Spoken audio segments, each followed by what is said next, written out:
এটা তিতলির গল্প, একজন গর্বিত গার্মেন্টস অপারেটর যে জানে তার প্রতিটি কাজের সঠিকতা শুধু তার নিজের জন্যই নয়, তার ফ্যাক্টরির ভবিষ্যতের জন্য অত্যন্ত গুরুত্বপূর্ণ। সে প্রতিদিন নিয়ম মেনে কাজ করে, কিন্তু তার মতো অনেকেই 5S মানে না। গার্মেন্টস ফ্লোরে যখন খাবার খাওয়া হয়, মেশিনের পাশে দাগ পড়ে, সেই দাগগুলো শুধু পোশাক নয়, পুরো কোম্পানির বিশাল ক্ষতি হয়ে দাঁড়ায়। জানুয়ারি এবং ফেব্রুয়ারি মাসে কোম্পানি প্রায় 60 লক্ষ টাকা খরচ করেছে দাগ পরিষ্কার করতে।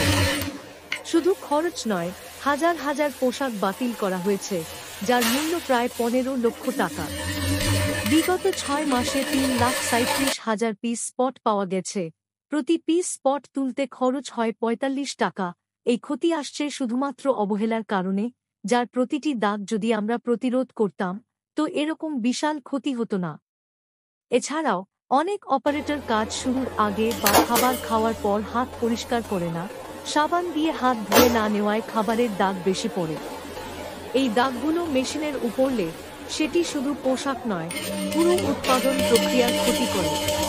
এখন ভাবুন, যদি আমরা সঠিকভাবে 5S মেনে চলি, যদি আমরা শুধু নিয়ম মেনে কাজ করি, তাহলে আমরা শুধু দাগ কমাতে পারব না, খরচও কমাতে পারব।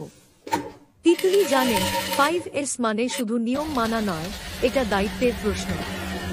5S হলো তার নিজের দায়িত্ব, তার কর্মস্থলের দায়িত্ব এবং তার সহকর্মীদের দায়িত্ব। তিতলি তার সহকর্মীদের সাথে একত্রে কাজ করে, একে অপরকে উৎসাহিত করে, কারণ সে জানে সবাই মিলে যদি নিয়ম মানে, তাহলে প্রতি মাসে 56 লক্ষ টাকা বাঁচানো সম্ভব। বছর শেষে আমরা প্রায় 6 কোটি টাকা বাঁচাতে পারব। তিতলি জানে তার কাজ শুধু পোশাক তৈরি করার নয়, এটি ফ্যাক্টরি লাভ বৃদ্ধি এবং কোম্পানির উন্নয়ন করার একটা গুরুত্বপূর্ণ উপায়। সে জানে যদি সবাই একসাথে 5S মানে, তাহলে সবার লাভ হবে। তিতলি জানে 5S মানলে ফ্যাক্টরি লাভ বাড়বে, আর তার মতো প্রত্যেকে যদি নিয়ম মেনে চলে, তাহলে আসলেই আমরা সবার জন্য একটা সাফল্যমণ্ডিত ভবিষ্যৎ গড়ে তুলতে পারব। 5S মানো, নিয়ম মানো, ফ্যাক্টরির লাভ বাড়াও।